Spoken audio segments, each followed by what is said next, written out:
Welcome back to my YouTube channel. This is Krishna Shan from an education hub. Guys, यदि आपने मेरे channel को subscribe नहीं किया तो प्लीज़ उसको सब्सक्राइब कीजिएगा, जिससे कि आगे आने वाली वीडियोस के रिगार्डिंग आपको नोटिफिकेशन मिलता रहे और प्रत्येक वीडियो आप तक पहुंचती रहे। ओके गाइस, और आज का जो टॉपिक मैं स्टार्ट करने के लिए जा रहा हूँ वो टेंस के टॉपिक को आगे बढ़ाते हुए बताऊंगा। बेसिक आपका बिल्कुल हो ही चुका है, बेसिक से थोड़ा सा एडवांस लेवल पे जाएंगे और आज के टॉपिक में मैं आपको बताऊंगा कि हम हिंदी टू इंग्लिश ट्रांसलेट जो करते हैं सेंटेंस में वो किस तरीके से करते हैं और टेंस के अकॉर्डिंग हम उनका जो वाक्य बनाते हैं उन वाक्यों को कैसे बनाया जा सकता है।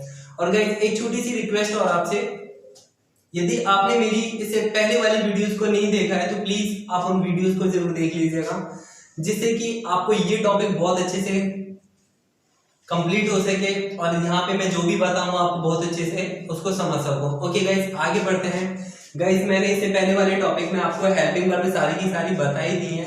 Hindi identification of the tense आपको बता ही दी है। इंग्लिश में भी मैंने आपको बता दिया है कि प्रत्येक टेंस में जो हेल्पिंग वर्ब यूज की जाएगी वो कहाँ पे किस तरीके से की जाएगी।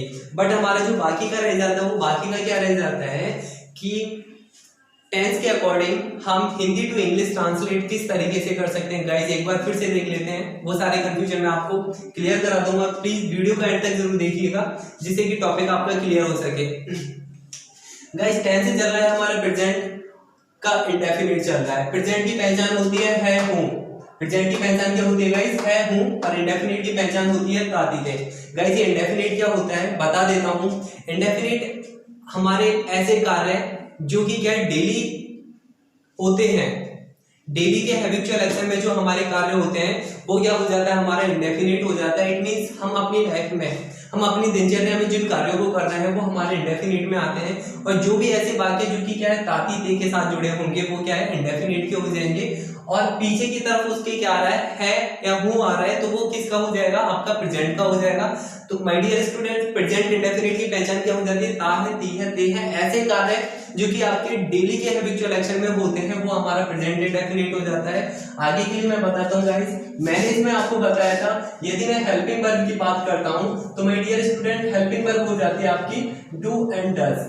क्या हो जाती है my dear student? Do and does. और एक नियम बताया था मैंने आपको एक नियम क्या बताया था गाइस? गाइस, ये क्या लिख रहा है? सिंगुलर। सिंगुलर स्टार्ट किससे हो रहा है? ऐसे से। मैंने बताया था वो सारी हेल्पिंग वर्ब जो एस पर एंड होती हैं। एस पर क्या होती हैं? एंड होती हैं। वो हेल्पिंग वर्ब, वो सारी हेल्पिंग वर्ब सिंगुलर हो जाएंगी। क्या हो जाएंगी माय डियर स्टूडेंट? सिंगुलर हो जाएंगी। कैसे बता देता हूं। मैंने डियर स्टूडेंट आपको बताया था कि यदि किसी हेल्पिंग वर्ब के अंत में क्या आ रहा है? एस आ रहा है। क्या आ रहा है? एस आ रहा है। वो सारी की सारी हेल्पिंग वर्ब क्या हो जाएंगी? सिंगुलर हो जाएंगी। याद कैसे रखना है हमको? स्पेलिंग किससे स्टार्ट हो रही है? सिंगुलर की, एस से। वो सारी की सारी हेल्पिंग वर्ब जिसके अंत में क्या आ जाए? आपका एस आ जाए, तो वो सारी हेल्पिंग वर्ब कैसी हो जाएंगी? सिंगुलर। जैसे डू और डज में से मैं बात करता हूँ, सिंगुलर कौन सी हो जाएगी माय डियर स्टूडेंट? डज आपकी सिंगुलर हो जाएगी। हैज और हैव में से आपकी सिंगुलर कौन सी हो जाएगी? हैज हो जाएगी। वॉज एंड वर में से आपकी सिंगुलर कौन सी हो जाएगी? वॉज हो जाएगी। ओके, इज एम आर में से आपकी सिंगुलर कौन सी हो जाएगी? इज हो जाएगी। माय डियर स्टूडेंट, यहां तक तो आपका कंफ्यूजन क्लियर हो जाता है। सिंगुलर स्पेलिंग स्टार्ट हो रही है ऐसे से, और यहाँ पे जितनी भी हेल्पिंग वर्ब होंगी जो कि एस पर एंड हो रही होंगी वो सारी की सारी हेल्पिंग वर्ब सिंगुलर हो जाएंगी। इतना यहाँ तक आपका क्लियर हो जाने के बाद एक कंफ्यूजन आपके दिमाग में आता है। वो कंफ्यूजन क्या आता है डियर स्टूडेंट्स? वो कंफ्यूजन आता है कि सर जो हेल्पिंग वर्ब एस पे एंड नहीं हो रही है उसका कैसे पता लगाएंगे कि ये सिंगुलर है और ये प्लूरल है। ओके, डजंट मैटर, इसको भी मैं आपको बता देता हूँ। माय डियर स्टूडेंट, ऐसी हेल्पिंग वर्ब जो कि एस पे एंड नहीं हो रही है वो हेल्पिंग वर्ब यदि मैं बात करता हूँ तो वो फ्यूचर की हो जाएंगी। तो इसके लिए भी मैंने आपको बता दिया था डियर स्टूडेंट। क्या बताया था? आई और बी। क्या बताया था मैंने डियर स्टूडेंट? आई और बी ये दोनों कहां जाते हैं डियर स्टूडेंट? मार्केट जाते हैं। कहां जाते हैं? मार्केट जाते हैं। और मार्केट से क्या लेके आते हैं? सेल। Then we can say that I और बी के साथ किसका प्रयोग होगा? सेल का प्रयोग होगा। Okay, hope that you have got it very well. आपको मेरी बात ये समझ में आ चुकी होगी सिंगुलर और प्लूरल हेल्पिंग वर्ब को आइडेंटिफाई कैसे करना है। जिस हेल्पिंग वर्ब के अंत में एस आ जाए वो आपकी सिंगुलर हेल्पिंग वर्ब होगी, और जिस हेल्पिंग वर्ब के आप अंत में एस नहीं आ रहा वो क्या हो जाएगा आपका प्लूरल। ठीक है, फिर फ्यूचर की हेल्पिंग वर्ब जो कि जिनके अंत में क्या एस नहीं आता उसका कैसे पता लगाएंगे। आई और वी कहाँ जाते हैं, मार्केट जाते हैं, मार्केट से सेल लेके आते हैं, तो आई और वी के साथ में किसका प्रयोग हो जाएगा डियर स्टूडेंट, सेल का प्रयोग हो जाएगा। यहाँ तक कि आपकी बात क्लियर हो चुकी है। आगे की तरफ बढ़ाता हूँ।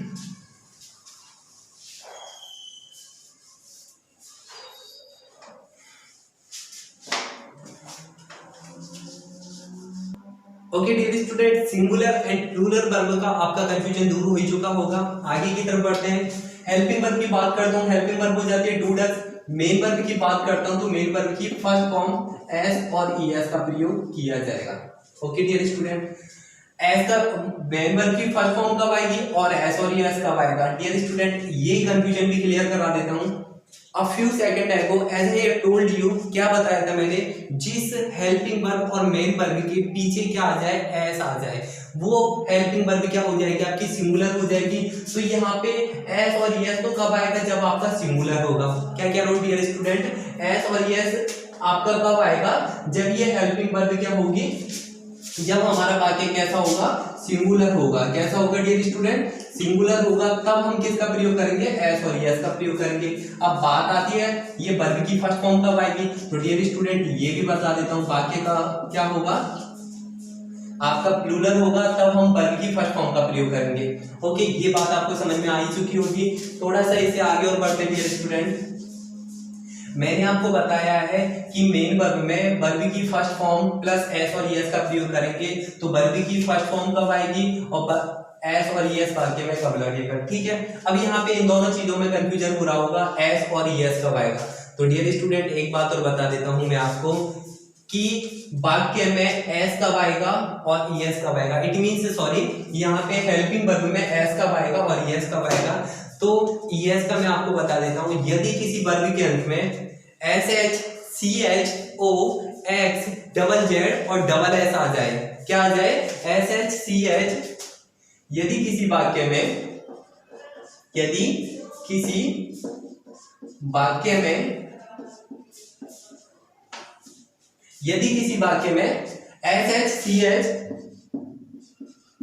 Okay O X double Z और डबल एस आ जाए, तो माय डियर स्टूडेंट यदि ये वाले वर्ड्स आ जाते हैं तो वहां पे किसका प्रयोग होगा, ईएस का प्रयोग होगा। माय डियर स्टूडेंट किसका प्रयोग होगा, ईएस का प्रयोग होगा। जैसे कि आपकी वर्ब हो जाती है गो, तो गो में किसका प्रयोग हो जाएगा, ईएस का प्रयोग हो जाएगा।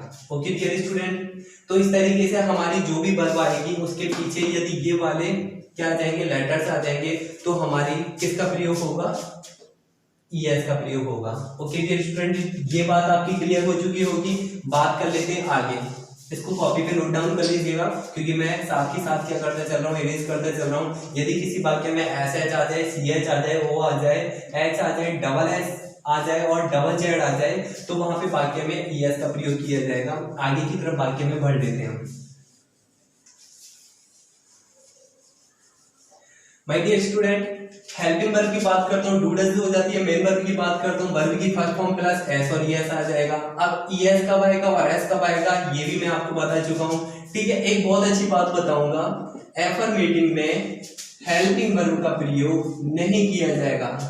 डियर स्टूडेंट एक बार बात को फिर से ध्यान से समझिए। affirmative sentence, in the affirmative sentence we does not use helping verb. Okay, affirmative sentence में helping verb का प्रयोग नहीं किया जाएगा। किसका प्रयोग किया जाएगा dear student, only main verb का प्रयोग किया जाएगा। किसका प्रयोग किया जाएगा, मेन वर्ब का प्रयोग किया जाएगा। दूसरी बात आती है dear student, other all sentence में, किसमें, अदर ऑल सेंटेंस में हेल्पिंग वर्ब का प्रयोग किया जाएगा। In the other all sentence we use helping verb. अब वो हेल्पिंग वर्ब का प्रयोग किस तरीके से किया जाएगा ये भी हम देख लेते हैं डियर स्टूडेंट। जैसे कि मैं यहाँ पे क्या है, एक सेंटेंस लिखता हूं, श्याम मित्रों के साथ, श्याम मित्रों के साथ पतंग उड़ाता है। पतंग उड़ाता है। ओके डियर स्टूडेंट, यहाँ पे मैंने ये सेंटेंस लिख दिया। क्या लिखा है? मैंने यहाँ पे ये सेंटेंस लिख दिया। ओके डियर स्टूडेंट, अब यहाँ पे हम कैसे पहचानेंगे ये कौन से टेंस का वाक्य है, कौन से टेंस का वाक्य नहीं है? Firstly we have to see in the sentence last. हमको वाक्य में सबसे पहले क्या देखना होगा? लास्ट में देखना होगा। डियर स्टूडेंट, जैसा कि मैं यहाँ पे आपको बता चुका हूँ, प्रेजेंट है और हूँ होता है, तो ये तो हो गया आपका प्रेजेंट का। डियर स्टूडेंट, किसका हो गया? प्रेजेंट का हो गया। पीछे की तरफ देखते हैं, पीछे क्या आ गया आपका, सॉरी इससे पहले की तरफ देखते हैं, इससे पहले क्या आ गया डियर स्टूडेंट? ता आ गया। तो मैं क्या कह सकता हूँ? इंडेफिनिट। ओके, तो टेंस कौन सा हो जाता है dear student? Present indefinite. Okay, इसी तरीके से मैं और भी वाक्य देता हूँ और उनको फिर देखते हैं कि हम इंग्लिश में कैसे ट्रांसलेट कर सकते हैं। श्याम मित्रों के साथ क्रिकेट खेलता है। श्याम मित्रों के साथ क्रिकेट खेलता है। ओके डियर स्टूडेंट, पीछे क्या आ रहा है? बोले तो किसका टेंस है? प्रेजेंट का। इससे पहले क्या आ रहा है? था। बोले तो क्या कौन से टेंस का वाक्य है? इंडेफिनिट का। तो माय डियर स्टूडेंट, यहाँ पे आपको पता चलेगी ता है, थी है, ते है, प्रेजेंट इंडेफिनिट का वाक्य है। और मैंने नियम आपको बता ही दिया है। हेल्पिंग वर्ब डू डज हो जाती है, मेन वर्ब की फर्स्ट फॉर्म ऐसे ही हो जाता है। एफर्मेटिव सेंटेंस में हेल्पिंग वर्ब का प्रयोग नहीं किया जाता माय डियर स्टूडेंट। वाक्य कैसा है हमारा? ये एफर्मेटिव। डियर स्टूडेंट, वाक्य कैसा है हमारा? एफर्मेटिव सेंटेंस है। एफर्मेटिव सेंटेंस में we does not use helping verb, हम हेल्पिंग वर्ब का प्रयोग नहीं करेंगे तो वाक्य बना देते हैं। और हमारा जो एफर्मेटिव का फॉर्मूला होता है वो क्या होता है? Subject plus verb plus object. Okay dear student, इस बात को ध्यान रखना। सब्जेक्ट क्या हो जाता है डियर स्टूडेंट? सब्जेक्ट हो जाता है हमारा श्याम। ओके, सब्जेक्ट क्या हो जाता है? श्याम हो जाता है। वर्ब की बात करते हैं। वर्ब दो, हेल्पिंग वर्ब और मेन वर्ब। तो हेल्पिंग वर्ब का प्रयोग तो करेंगे नहीं। अदर ऑल सेंटेंस में किसका प्रयोग करेंगे? हेल्पिंग वर्ब का। लेकिन यहाँ पे ये एफर्मेटिव है, एफर्मेटिव में हेल्पिंग वर्ब का प्रयोग नहीं होगा। ठीक है, तो किसका प्रयोग होगा? मेन वर्ब का। मेन वर्ब क्या डियर स्टूडेंट? प्ले। क्या हो जाए? प्ले। ओके, क्या हो जाएगा? प्ले हो जाएगा। मैंने क्या बताया था? यदि किसी वाक्य में एस आ जाए, सी एच आ जाए, ओ आ जाए, एक्स आ जाए, डबल जेड आ जाए, डबल एस आ जाए, तो हम किसका प्रयोग करेंगे? ईएस का प्रयोग करेंगे। लेकिन अब हम किसका प्रयोग करेंगे डियर स्टूडेंट? ओनली एस का प्रयोग करेंगे। वाक्य कैसा है हमारा? सिंगुलर। मैंने आपको बताया था यदि किसी हेल्पिंग, सॉरी मैंने आपको क्या बताया था? सिंगुलर और प्लूरल की कैसे पहचान करेंगे? डू और डज आपकी सिंगुलर हो जाएगी। लेकिन यहाँ पे आपका वर्ब की फर्स्ट फॉर्म ऐसे ईएस में एस रखना है, ईएस रखना है। ईएस वाला मैंने आपको नियम बता दिया, तो हम क्या रखेंगे? ओनली एस रखेंगे। श्याम प्लेस। ठीक है, क्या आ जाएगा डियर स्टूडेंट? ऑब्जेक्ट आ जाएगा। Shyam play cricket. ठीक है, पीछे से वाक्य को बना दो with his friend. With his friend. Okay dear student, confusion clear हो चुका होगा। Shyam plays cricket with his friend, ये हमारा क्या बन जाएगा? वाक्य बन जाएगा। और मैंने आपको क्या बताया था? एफर्मेटिव सेंटेंस में हेल्पिंग वर्ब का प्रयोग नहीं किया जाता। तो डियर स्टूडेंट बता दो कहाँ पे एफर्मेटिव सेंटेंस में हेल्पिंग वर्ब का प्रयोग किया जा रहा है। दूसरे सेंटेंस की तरफ बढ़ते हैं।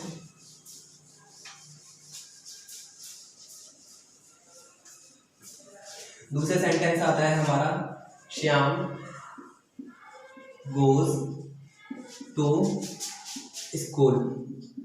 ओके डियर स्टूडेंट, वाक्य हमेशा ऐसा देखा है? कभी ऐसा तो नहीं देखा ना आपने? कैसा वाक्य है? Shyam does go to school.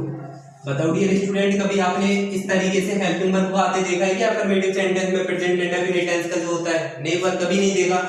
तो मैं क्या कह सकता हूँ यहाँ पे कि एफर्मेटिव सेंटेंस में हेल्पिंग वर्ब का प्रयोग नहीं किया जाता, अदर ऑल सेंटेंस में हेल्पिंग वर्ब का प्रयोग किया जाता है। Dear student, other all sentence में हेल्पिंग वर्ब का प्रयोग किया जाता है, कैसे किया जाता है देख लेते हैं। Shyam does not go to school. Dear student, यहाँ पे एक बात समझने के लिए आती है, यहाँ पे एक बात समझने के लिए आती है। वो बात क्या समझने के लिए आती है डियर स्टूडेंट? यहाँ पे आपने डज रख दिया, वाक्य कैसा है? Singular. According to singular subject हमने क्या रख दिया? सिंगुलर हेल्पिंग वर्ब रख दी। अब यहाँ पे काफी स्टूडेंट्स का कंफ्यूजन ये होता है कि सर यहाँ पे आपने ओके डज हेल्पिंग वर्ब को यूज कर लिया, लेकिन ये जो हमारी मेन वर्ब आती है यहाँ पे हम ओनली वर्ब की फर्स्ट फॉर्म ही रखेंगे या इसमें एस और या फिर ईएस भी इंक्लूड किया जाता है। डियर स्टूडेंट, इस कंफ्यूजन को क्लियर करा देता हूँ। यहाँ पे हम ओनली वर्ब की फर्स्ट फॉर्म रखेंगे यदि हमने पहले यहाँ पे हेल्पिंग वर्ब में एस और ईएस को इंक्लूड कर दिया है। हमने हेल्पिंग वर्ब में क्या कर दिया डियर स्टूडेंट, पहले ही ईएस को इंक्लूड कर दिया। तो बताइए अब यहाँ पे कहाँ से आएगा, नहीं आएगा। यदि हेल्पिंग वर्ब नहीं होती तो हमने यहाँ पे रखा था, जब हमारे वाक्य में हेल्पिंग वर्ब नहीं थी तो डियर स्टूडेंट हमने क्या रखा था, ईएस को रखा था। लेकिन जब हमारे वाक्य में हेल्पिंग वर्ब आ गई तो हम यहाँ पे क्या यूज, जो ईएस हम यूज कर रहे थे यहाँ पे हम यूज नहीं करेंगे। बात बहुत अच्छे से समझ में आ चुकी होगी। जब हेल्पिंग वर्ब में ईएस ऑलरेडी यूज हो चुका है तो हम कहाँ से यूज करेंगे, नेवर, कभी नहीं यूज किया जाएगा। तो हमारी यहाँ पे क्या आ जाएगी डियर स्टूडेंट, ओनली वर्ब की फर्स्ट फॉर्म आ जाएगी। इस तरीके से आपका वाक्य बनके तैयार हो जाता है। Shyam does not go to school, Shyam does not go to school, ठीक है, श्याम स्कूल नहीं जाता। यदि मैं इंट्रोगेटिव की बात करता हूं तो इंट्रोगेटिव क्या हो जाएगा, does Shyam go to school. Okay dear student, ये वाली बात भी आपकी क्लियर हो चुकी होगी। तो समझ में आ चुका होगा कि एफर्मेटिव सेंटेंस में हेल्पिंग वर्ब का प्रयोग नहीं किया जाता, अदर ऑल सेंटेंस में हेल्पिंग वर्ब का प्रयोग किया जाता है। एक बार फिर से बोल दीजिए डियर स्टूडेंट, क्या बोल रहा हूं मैं, affirmative sentence, in the affirmative sentence we does not use helping verb. Okay, we do not use helping verb. In the other all sentence we use only helping verb. Okay, present indefinite का ये clear हो जाता है। आगे की तरफ पढ़ लेते हैं डियर स्टूडेंट, ठीक है।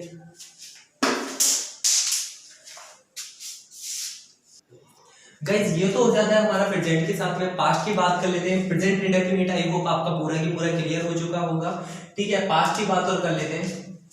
गाइस पास्ट में मैं बात करता हूँ, हाँ सॉरी, यहाँ पे हमारा थोड़ा सा और रह रहा है। वो थोड़ा सा क्या रह रहा है कि प्रेजेंट में मैंने अभी कुछ बातें नहीं बताई हैं जो कि थोड़ा सा अभी मैं यदि बताता हूँ तो वो मैं अभी जो क्लियर करा रहा हूँ बहुत लेंथी हो जाएगा और समझ में भी नहीं आएगा। तो इसके लिए मैं पर्टिकुलर अलग से एक नई वीडियो बनाऊंगा जिसमें कि ये जो मैं कुछ पार्ट जो भूल रहा हूँ उसका मैं एक्सपर्ट लेवल का भूल रहा हूँ। मैं थोड़ा सा बेसिक से लेके एडवांस आज मैं क्लियर कर दूंगा, लेकिन जो मेरी नेक्स्ट वीडियो होगी वो एक्सपर्ट लेवल के लिए होगी, जो कि कंपटीशन एग्जाम्स में हम किस तरीके से क्वेश्चंस को सॉल्व कर सकते हैं।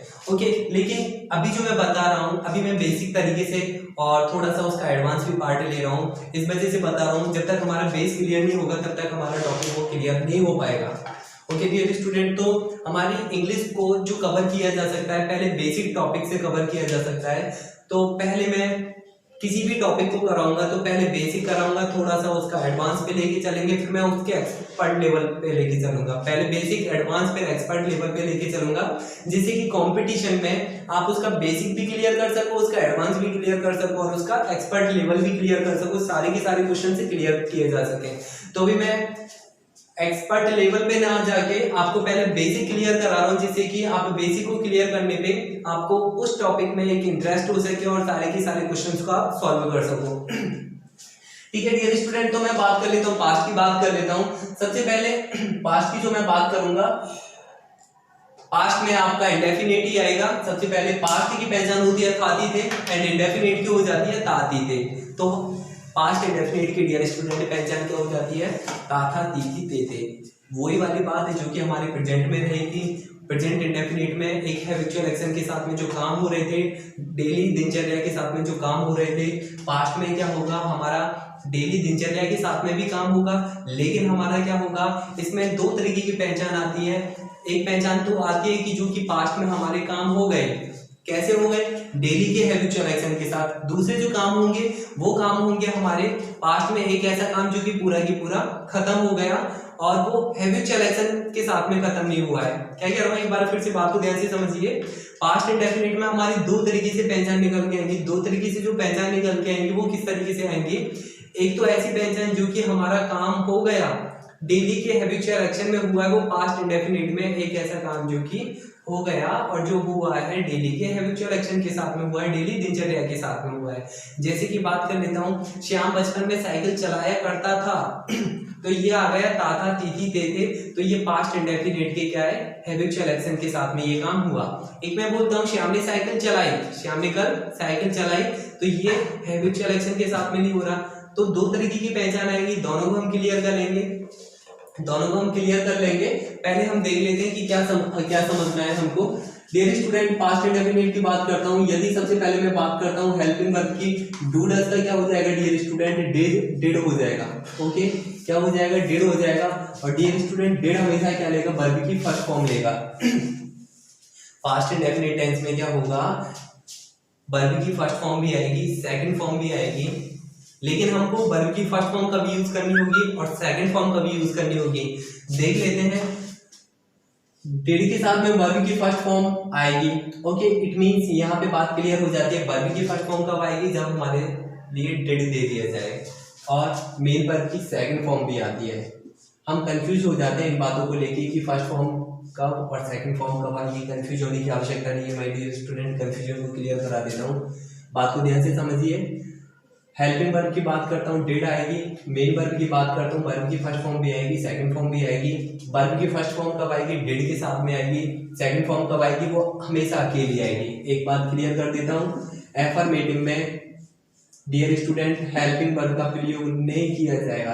एज इट इज, जैसे हमने प्रेजेंट इंडेफिनिट में किया था, सेम उसी तरीके से पास्ट इंडेफिनिट में करेंगे। In the affirmative sentence we do not use helping verb. ठीक है, हेल्पिंग वर्ब का प्रयोग नहीं किया जाएगा। कब नहीं किया जाएगा, एफर्मेटिव जो सेंटेंस होगा। ठीक है, बात कर लेता हूँ dear student other all sentence में। अदर ऑल सेंटेंस में हेल्पिंग वर्ब की बात करूं तो हेल्पिंग वर्ब का प्रयोग किया जाएगा। कैसे किया जाएगा? अच्छा माय डियर स्टूडेंट, एक बात बताइए, कभी आपने ऐसा सेंटेंस देखा है क्या, Shyam did go to school? कभी ऐसा सेंटेंस देखा है? कभी ऐसा सेंटेंस नहीं देखा होगा, आपने सेंटेंस देखा होगा तो वो सेंटेंस क्या होगा, श्याम वेंट टू स्कूल।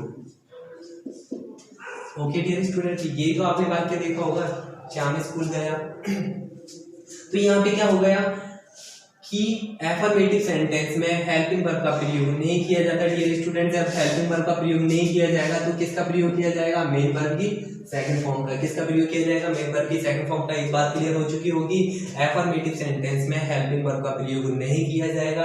जब हेल्पिंग वर्ब का प्रयोग नहीं किया जाएगा तो किसका प्रयोग किया जाएगा, मेन वर्ब की सेकंड फॉर्म का। तो यहाँ पे वाक्य क्या है हमारा, बता देता हूँ, Shyam went to school, Shyam school गया। ठीक है, ये हमारा वाक्य है।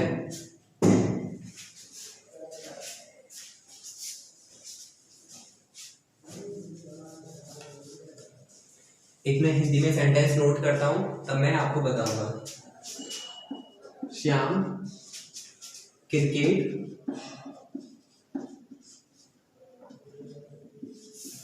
खेला। ठीक है, मैंने सेंटेंस क्या लिख दिया डियर स्टूडेंट, श्याम से क्रिकेट खेला। तो मैंने आपको बताया कि डियर स्टूडेंट पास्ट इंडेफिनिट में दो तरीके की पहचान आएंगी। दो तरीके की पहचान कौन सी आएंगी, एक तो वाक्य में आएगा साउंड ऑफ आ ई ए, क्या आएगा, साउंड ऑफ आ ई ए। दूसरी पहचान जो हो जाती है, ये तो ऐसी पहचान है साउंड ऑफ जो आई ए आए, उसमें क्या हुआ डियर स्टूडेंट, आपका काम हो गया, आपका काम हो गया पास्ट में, वो आपका पास्ट इंडेफिनिट जो कि साउंड ऑफ आई ए दे रहा है। और दूसरी पहचान हो जाती है डियर स्टूडेंट जो कि ताता तीती तेते आपके वाक्य के अंत में देखा है, वो आपका पास्ट इंडेफिनिट की दूसरी पहचान हो जाती है। पहली पहचान को क्लियर कर लेते हैं। पहली जो पहचान है हमारी, उसको मैं आपको बता देता हूँ, थोड़ा सा भूल चुका था मैं, और हम क्या आ चुके थे, एग्जाम्पल्स पे आ चुके थे। ठीक है, पहली जो पहचान होती है, पहचान नंबर फर्स्ट की बात कर लेता हूं मैं। ठीक है डियर स्टूडेंट, पहचान पहली कौन सी हो जाती है,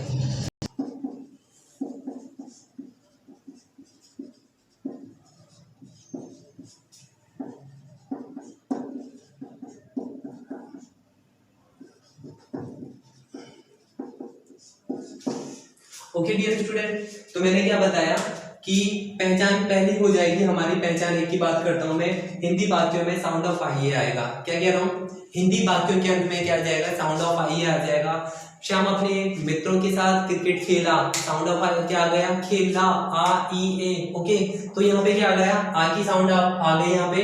तो ये तो हमारी पहचान एक हो गई। और इस पहली पहचान के लिए डियर स्टूडेंट जो हमारा नियम लागू होता है वो कौन सा होता है, ये मैं आपको ऊपर बता ही चुका हूँ। ओके, क्या कह रहा हूँ, एक बार फिर से बात को ध्यान से समझिए। पहचान एक, हिंदी वाक्यों में साउंड ऑफ आई आ जाए तो हम कौन से नियम को फॉलो करेंगे, इस वाले नियम को फॉलो करेंगे जो कि मैं अभी आपको बता चुका हूं। एग्जांपल्स के लिए देख लेते हैं एक बार।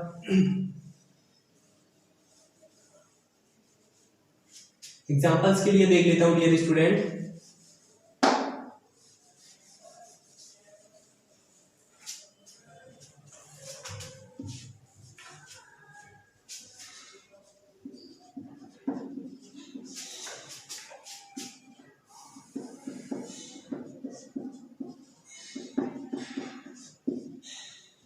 यस, तो मैंने ये सेंटेंस लिया था।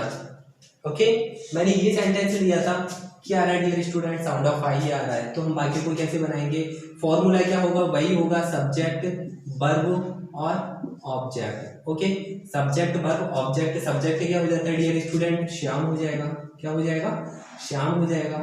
ठीक है, मैंने क्या बताया, एफर्मेटिव सेंटेंस में हेल्पिंग वर्ब का प्रयोग नहीं किया जाएगा तो डिड तो आएगा ही नहीं। और डियर स्टूडेंट एक बात और बताइए, मैंने डिड हमेशा क्या लेता है, वर्ब की फर्स्ट फॉर्म लेता है। जब डिड नहीं आया है तो वर्ब की फर्स्ट फॉर्म भी नहीं आएगी, तो यहाँ पे क्या आ जाएगी, मेन वर्ब की सेकंड फॉर्म आ जाएगी।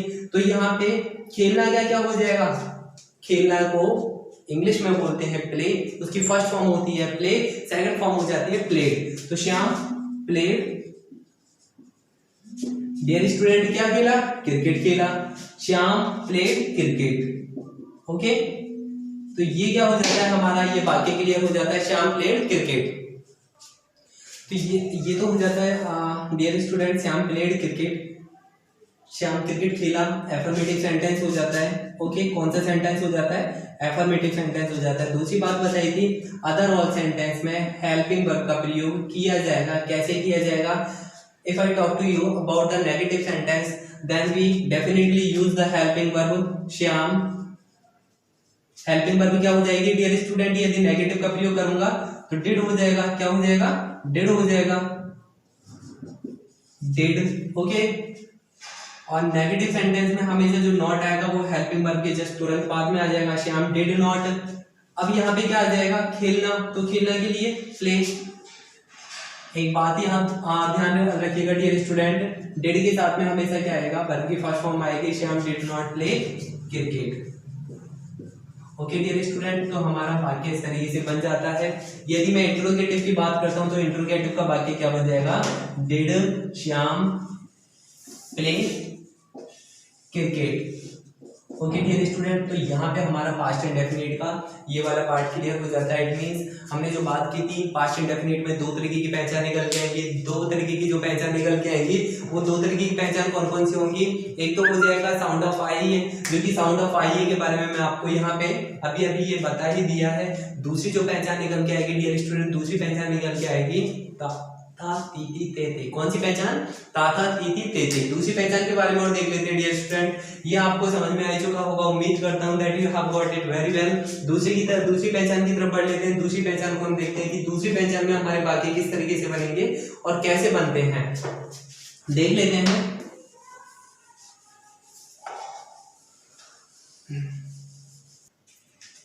डियर स्टूडेंट, दो पहचान बताई थी मैंने। पहली पहचान आपको समझ में आ चुकी है, उम्मीद करता हूँ। पहली पहचान एक बार फिर से रिपीट करता हूँ, क्या आएगा, वाक्यों के अंत में साउंड ऑफ आई आएगा। जहां पे भी साउंड ऑफ आई आ जाए वहां पे नियम कौन सा लागू होगा, हेल्पिंग वर्ब क्या आ जाएगी, डिड आ जाएगी। डिड हमेशा क्या लेगी, वर्ब की फर्स्ट फॉर्म लेगी। ठीक है, पास्ट इंडेफिनिट टेंस में मेन वर्ब की सेकंड फॉर्म का भी प्रयोग किया जाएगा। बात कर लेता हूँ कि यहाँ पे फर्स्ट फॉर्म कब आएगी, सेकंड फॉर्म कब आएगी। एफर्मेटिव में हेल्पिंग वर्ब का प्रयोग नहीं किया जाएगा। माय डियर स्टूडेंट, जब हेल्पिंग वर्ब का प्रयोग नहीं किया जाएगा तो किसका प्रयोग किया जाएगा, मेन वर्ब की सेकंड फॉर्म का। किसका प्रयोग किया जाएगा डियर स्टूडेंट, मेन वर्ब की सेकंड फॉर्म का प्रयोग किया जाएगा। ठीक है, अदर ऑल सेंटेंस में हेल्पिंग वर्ब का प्रयोग किया जाएगा। अदर ऑल सेंटेंस बोले तो negative, interrogative, interrogative negative, WH word में किसका प्रयोग किया जाएगा, हेल्पिंग वर्ब का प्रयोग किया जाएगा। डियर स्टूडेंट, जब हेल्पिंग वर्ब का प्रयोग किया जाएगा तो हेल्पिंग वर्ब क्या हो जाएगी, डिड, और डिड क्या लेगी, हमेशा वर्ब की फर्स्ट फॉर्म लेगी। ठीक है माय डियर स्टूडेंट, ये चीज तो मैंने आपको बताई दी है। सेकंड जो पहचान निकल के आती है, सेकंड पहचान निकल के आ जाती है वाक्यों के अंत में क्या आ जाएगा डियर स्टूडेंट, ताता तीती तेते। क्या आ जाएगा डियर स्टूडेंट, ताता तीती और तेते, ये क्या है पहचान आ जाएगी। इसके रिगार्डिंग हम बात कर लेते हैं।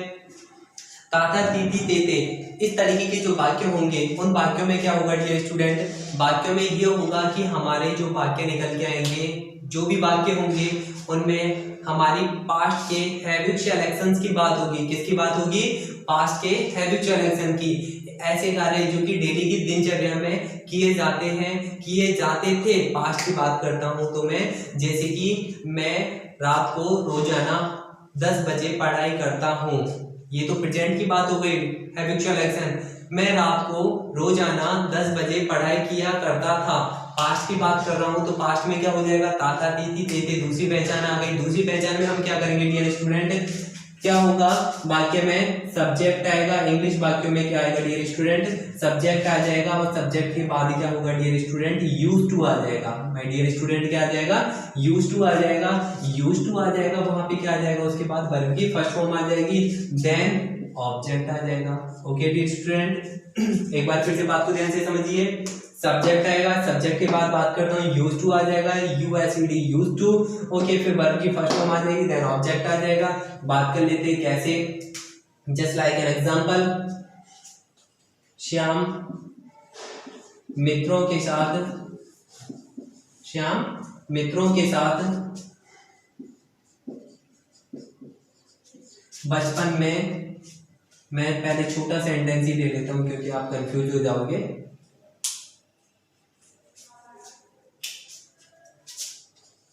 श्याम बचपन में क्रिकेट, श्याम बचपन में क्रिकेट खेला करता था। ये स्टूडेंट क्या आ गया, था। बोले तो किसकी पहचान, पास्ट की। क्या आ गया, था। था तीती तेरे, पास्ट इंडेफिनिट हो गया। बचपन में खेला करता था, हैबिचुअल एक्शन की बात हो रही है। जहां पे भी ऐसे सेंटेंस दिखाई दे जाए, then what we have to do, we have to use used to plus verb की फर्स्ट फॉर्म। देन हमको क्या करना पड़ता है, यूज्ड टू प्लस वर्ब की फर्स्ट फॉर्म का प्रयोग करना पड़ता है। कैसे, देख लेते हैं। सब्जेक्ट क्या है यहाँ पे डियर स्टूडेंट, श्याम। श्याम के जस्ट तुरंत बाद क्या आ जाएगा, यूज्ड टू आ जाएगा।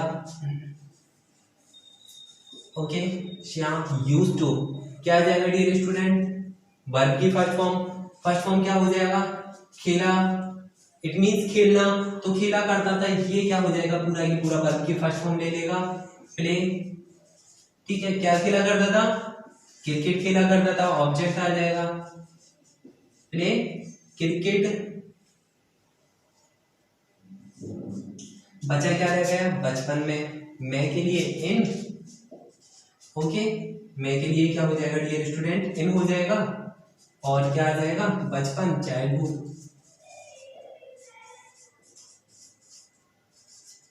ओके डियर स्टूडेंट, तो हमारा वाक्य बन के क्या तैयार हो जाता है, Shyam used to play cricket in childhood. क्या हो जाता है मेरे dear student, Sam used to play cricket in childhood. Shyam बचपन में खेला करता था। ओके डियर स्टूडेंट, ये बात क्लियर हो चुकी होगी। अब मैं बात करता हूं यदि इसके नेगेटिव सेंटेंस की बात करूं। ओके गाइस, तो यूज्ड टू वाला नियम आपका कंप्लीट हो चुका होगा। ठीक है, दो बातें यहाँ पे क्लियर हो गई, साउंड ऑफ आई है एंड ताता तीती तेते, दोनों बात क्लियर हो जाती है। हाँ, एक छोटी सी बात और रह जाती है, यूज्ड टू में हम नेगेटिव सेंटेंस कैसे बनाएंगे, तो वो भी देख लेते हैं कि यूज्ड टू के साथ में नेगेटिव सेंटेंस को किस तरीके से बनाया जाएगा।